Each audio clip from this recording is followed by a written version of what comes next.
This just revealed a lot about the Vancouver Canucks future as NHL insider Elliotte Friedman reveals Patrik Allvin and the Vancouver Canucks plans going into this offseason, and we get a major update on Canucks top prospect, including details on his future with this team and when he may sign. We have a lot to break down in this episode, and you're not going to want to miss it. Before we get into that, if you're enjoying this daily Canucks content and you want to stay up to date on everything to do around the team, make sure to go down and hit that free subscribe button. We'll keep you up to date on everything to do with the Vancouver Canucks going into this offseason and next season. But with that, let's hop straight into the first topic today, where we do see in a recent interview, Elliotte Friedman revealed a lot about the Canucks' future plans going into this offseason. Now, before we get into it, make sure to go follow Canucks Summaries on Twitter. He covers everything to do around the Canucks and summarizes awesome on every interview. But we can see the summary of the interview with Elliotte Friedman.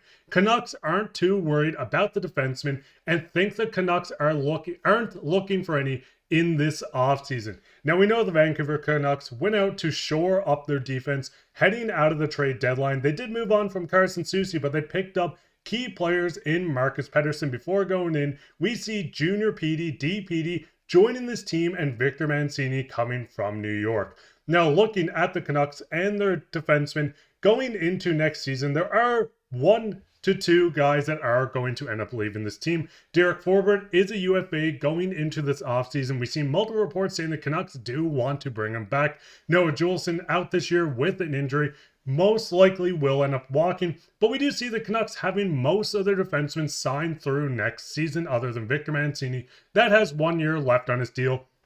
But this is a young, energized, and revamped Vancouver Canucks defense that looks like it can get it done later in the seasons and into next season as well. I mean, looking right now, Hughes and Myers, Pettersson and Hronek, that's Elias Pettersson, of course, Derek Forbort and Victor Mancini. This doesn't even include Junior Petey or their top prospect and Tom Willander on this team yet. In my opinion, I think the Canucks do need to focus on forwards and leaving the defense like this, still a young defensive core that can grow together, and we've seen that they can work. I think this is the perfect way to keep your defense going into next season. Maybe if you want to pick up a 7th or 8th defenseman just to bring up at some point in the season if they deal with injuries again. But other than that, I think this looks perfect. Now, going back into the article, we see still thinks Sam Bennett is going to resign in Florida. Not sure that Brock Nelson or John Tavares would be willing to come to Vancouver. Now, we know there's multiple reports coming out that the Vancouver Canucks are looking to add at forward.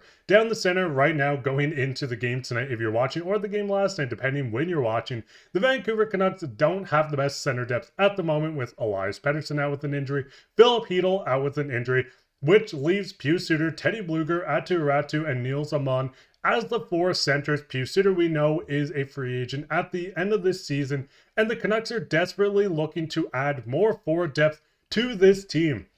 Looking at the forward, the key UFAs are Pius Suter and Brock Boeser. We see an RFA in Aatu Räty, who should come back on a short, cheap bridge contract. But a lot of these guys, once again, are signed going in to the next couple of seasons. Yes, the Canucks do free up some cap space.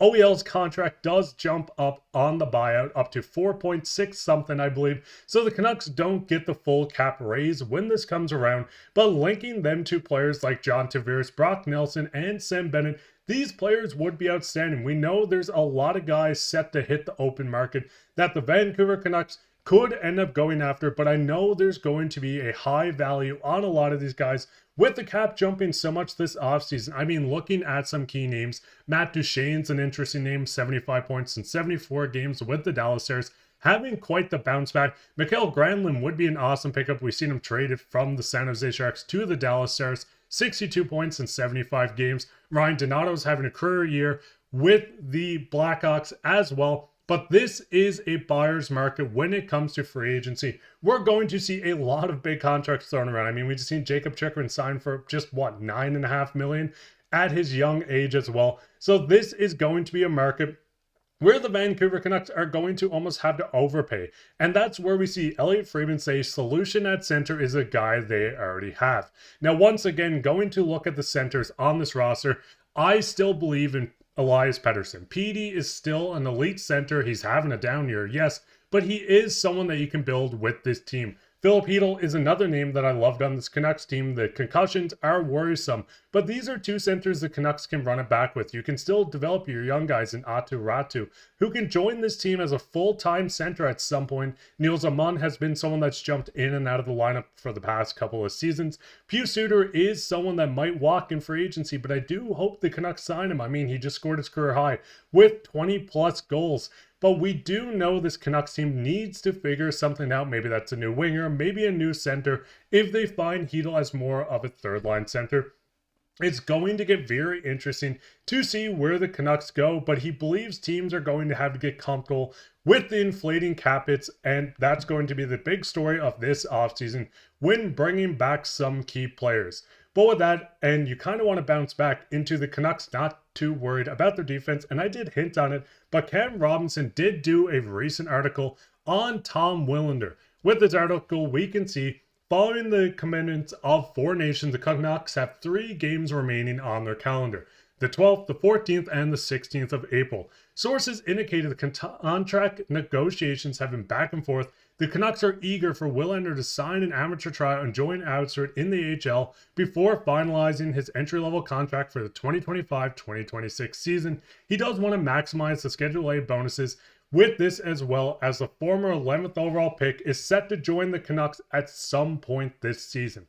Now, the biggest thing with Willander, and if you've been following the channel or following the Canucks prospects, this is their top prospect next to Jonathan Lekkerimäki, and him joining this team is going to change a lot for the future, and it's just depending when he joins it. Now, looking at Willander, as I said, an 11th overall pick in the 2023 draft, been a lockdown defenseman on Boston University as their top shutdown guy. He has top 4 shutdown defensemen written all over him.